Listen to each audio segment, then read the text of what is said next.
안녕하세요, 주영쌤입니다. 자, 오늘은 직병렬 회로랑 자기유지를 활용해서 인터록 회로랑 후입력 우선 회로에 대해서 알아보도록 하겠습니다. 자, 먼저 인터록 회로랑 후입력 우선 회로가 뭐냐 이러면, 인터록 회로는 두 가지 출력이 동시에 투입되는 것을 방지하는 회로가 인터록 회로입니다. 그래서 내가 먼저 A라는 출력을 내보냈다, 그럼 그때는 B라는 출력이 안 나오고, 그런 게 인터록 회로이고, 후입력 우선 회로는 말 그대로 가장 최근에 투입된 출력을 우선으로 해서 내보내는 회로가 되겠습니다. 자, 말보다는 직접 보여드리는 게 훨씬 도움이 되겠죠. 자, 먼저 프로젝트를 새로 하나 열어줍니다. 프로젝트 이름은 자기유지 활용이라고 할게요. 그래서 인터록 후입력 우선으로 해서 지난번이랑 마찬가지로 XGB 시리즈에서 XBCH로 만들도록 하겠습니다. 확인해 주시고요. 프로젝트 창에서 IO 파라미터에 DR32H 적용해 주겠습니다. 그리고 바로 변수 만들어 볼 건데, 컨트롤 L을 누르면 줄 여러 개를 만들 수 있죠. 자, 이제부터는 단축키에 대한 설명은 하지 않도록 하겠습니다. 단축키가 아직 낯선 분들은 지난 영상을 좀 참고하시거나, 아니면 조금 더 본인 스스로 연습을 하고 오시면 좋을 것 같습니다. 먼저 인터록 회로를 만들어 볼 건데, 인터록 회로가 자주 그리고 대표적으로 쓰이는 게 전동기의 정력 회로입니다. 말 그대로 정회전과 역회전을 하는 회로인데, 그걸 먼저 만들어 볼게요. 변수는 정지, 정회전, 역회전 이렇게 3개 만들도록 하겠습니다. 디바이스는 M0부터 해서 M1, M2 이렇게 만들도록 하고요. 출력으로는 정회전을 하면은 GL, 그린램프, 역회전을 하면 RL, 레드램프가 나오도록 하겠습니다. 설명을 덧붙이고 싶은 분들은 언더바에서 정회전, 역회전 램프 이렇게 달아주시면 되겠죠. 얘네들은 P접점을 좀 쓰도록 하겠습니다. 자, 이때 P접점은 저번에 말했듯이 IO 파라미터에서 출력 정보에 E0부터 EF까지 출력을 사용할 수 있다라고 했죠.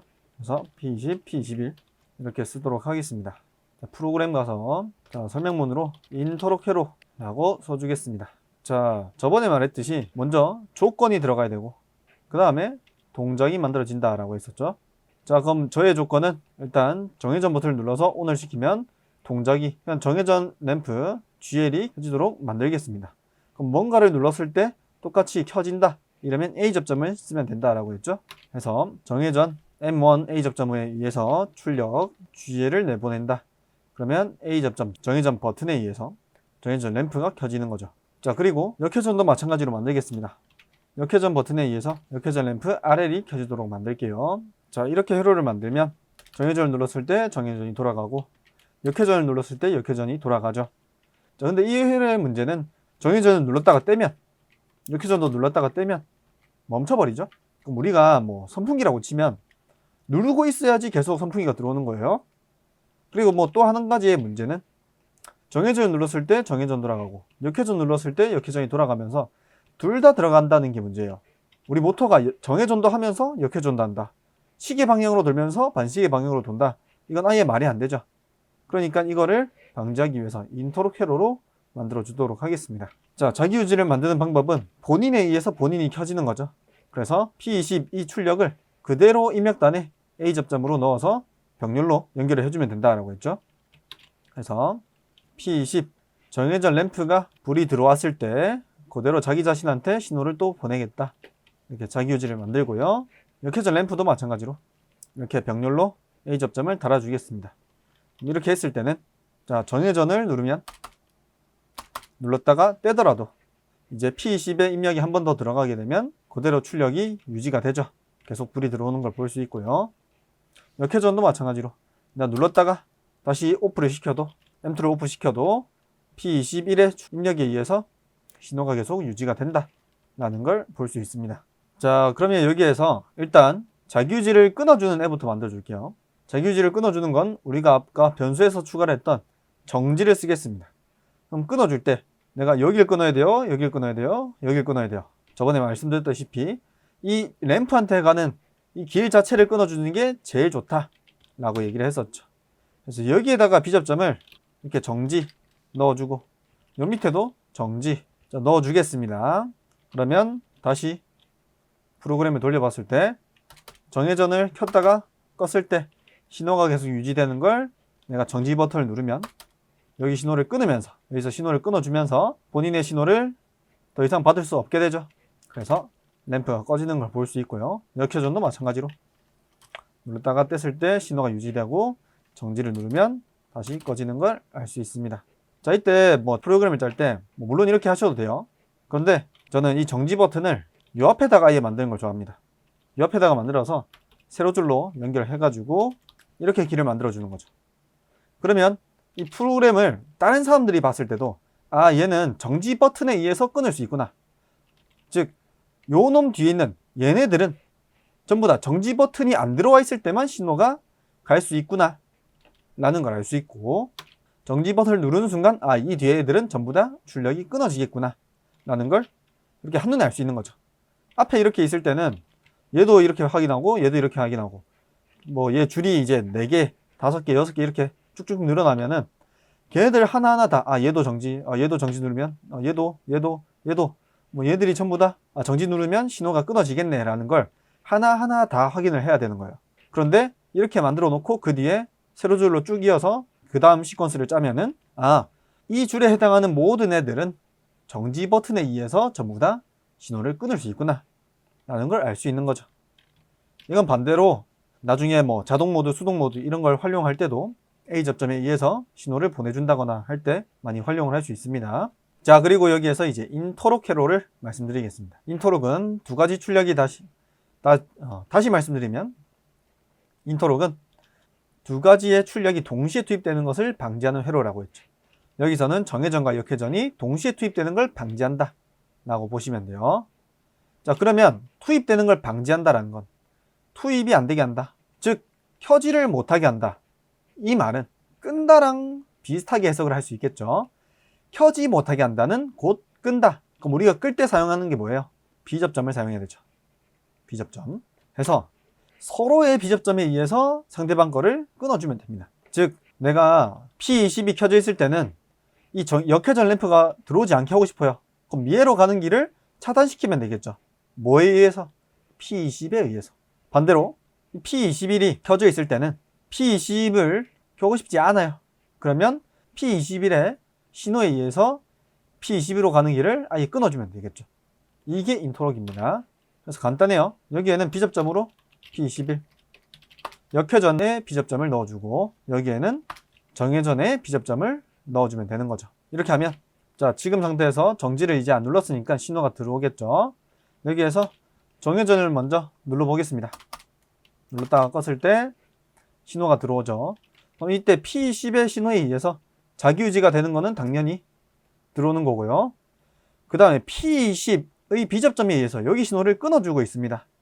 그렇기 때문에 역회전을 눌렀을 때 신호가 이렇게 쭉 가다가 여기에서 막히는 거죠. 끊어져 있으니까. 그래서 역회전 램프를 켤 수 없게 되고 정회전만 하게 만들 수 있죠. 반대로 자, 정지를 눌러서 끈 다음에 요 신호가 죽었으니까 얘들이 다시 돌아오죠. 이 상태에서 역회전을 먼저 누르면 역회전 램프가 불이 들어오고 지금 뭐 모터가 역회전 중이다 라고 볼 수 있겠죠. 자기유지가 됨과 동시에 P21의 B접점에 의해서 정회전 램프로 가는 길을 아예 끊어 놓습니다.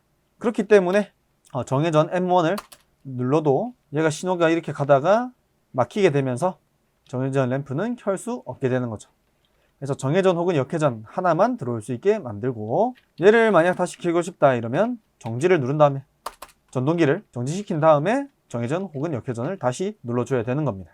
자, 요게 이제 인터록 회로의 가장 대표적인 예제인데, 요거는 인터록 회로 안에서 선입력 우선 회로에 해당이 됩니다. 즉 먼저 입력이 된 놈만 출력이 되게 만든다 하는 거고, 후입력 우선 회로도 인터록 회로를 활용한 조금 다른 회로가 되는 겁니다. 자, 후입력 우선 회로는 요거를 그대로 복사해 볼게요. 컨트롤 C에서 컨트롤 V 해가지고 아까 말씀드렸다시피 가장 최근에 투입된 출력을 우선하여 내보내는 회로라고 했습니다. 즉 내가 모터가 지금 안 켜진 상태에서 정회전을 눌렀어요. 그럼 정회전이 되고, 반대로 얘가 돌아가는 중에 역회전을 눌렀더니 정회전이 끊어지고 역회전이 켜지는 겁니다. 그리고 다시 내가 역회전을 하는 중간에 정회전을 눌렀더니 역회전이 끊어지고 또 정회전이 들어오게 되는 겁니다. 이게 후입력 우선 회로입니다. 이건 어떻게 만드냐면 되게 단순해요. 이 B접점 있죠? 이 B접점을 입력해서 가져오는 겁니다. 즉 정회전 이 버튼에 의해서 이놈을 끊어주면 되고, 그리고 이 역회전 버튼에 의해서 이 정회전으로 가는 길, 얘를 끊어주면 돼요. 자, 아까랑 좀 다르죠? 자, 아까 선입력 우선 회로의 인터록은 출력에 의해서 상대방 거를 끊어주는 거예요. 얘도 출력에 의해서 상대방 거를 끊어주는 겁니다. 근데 후입력은 입력에 의해서 얘를 끊어주는 거예요. 그럼 이거의 차이는 출력은 일단 나가야 되는 거고, 나가 있는 상태에서 상대방을 끊기 때문에 바꿀 수가 없어요. 근데 입력은 출력이 떠 있든 안 떠 있든 간에 계속해서 신호를 넣어줄 수 있으니까 나중에 바뀔 수 있는 겁니다. 그래서 얘는 M1의 B접점, 여기에는 M2 역회전의 B접점을 넣어주면은 내가 정회전 누르면 정회전 되고, 역회전 누르면 바로 정회전이 꺼지고 역회전으로 바뀌는 거를 알 수 있습니다. 자, 한번 돌려볼게요. 돌리기 전에 출력에서 P20이 여기도 있고 여기도 있죠. P21도 마찬가지로 여기도 있고 요 밑에 여기도 있죠. 이렇게 되면 오류가 나요. 이중 코일이라고 해서 똑같은 형태의 출력이 2개 이상 있다. 이러면 동작이 제대로 안 됩니다. 그렇기 때문에 얘네들은 드래그 해가지고 우클릭해서 비실행문 설정이라고 해둘게요. 그러면 이 위에로는 말 그대로 무시하고 시뮬레이션을 돌려볼 수 있습니다. 그래서 한번 보면, 자, 정회전을 누릅니다. 그럼 당연히 여기 신호 들어와 있고 이 B접점도 신호 들어와 있죠. 이 상태에서 신호가 가니까 GL 램프가 켜지고 끄더라도 자기유지가 되겠죠. 자, 그럼 이 상태에서 자, 역회전을 누른다라는 건 PLC에서 M2한테 그냥 신호를 보내주는 겁니다. M2한테 신호를 보내주면 여기 있는 M2도 신호를 같이 받는 거죠. 그럼 얘는 B접점이라고 하는 애는 켜졌을 때 연결을 끊어주는 놈이죠.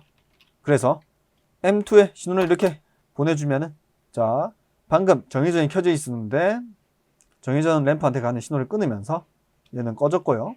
그리고 얘가 신호를 그대로 살려서 역회전 램프에 불이 들어오게 되죠. 자, 다시 보여드리면, 자, 지금 역회전 램프에 불이 들어와 있습니다. 이 상태에서 정회전을 누르면 우리가 누른다라는 개념은 그냥 M1의 신호를 켠다라는 거예요. 여기 있는 애도 M1이죠. 그럼 얘도 신호가 들어오게 된다. 근데 A접점은 연결을 시키고 B접점은 연결을 끊게 되죠. 그렇게 되면서 이 P21한테 가는 신호가 끊어지게 되고 P20한테 가는 신호는 살아나게 되죠. 그러면서 정회전엔 불이 들어오고 역회전은 불이 꺼지는 겁니다. 이렇게 해서 말 그대로 나중에 입력한 놈을 우선하는 회로가 후입력 우선 회로가 되겠습니다. 자, 오늘은 이렇게 인터록 회로와 선입력, 후입력 우선 회로에 대해서 알아봤고요. 다음에도 유익한 영상으로 찾아뵙도록 하겠습니다.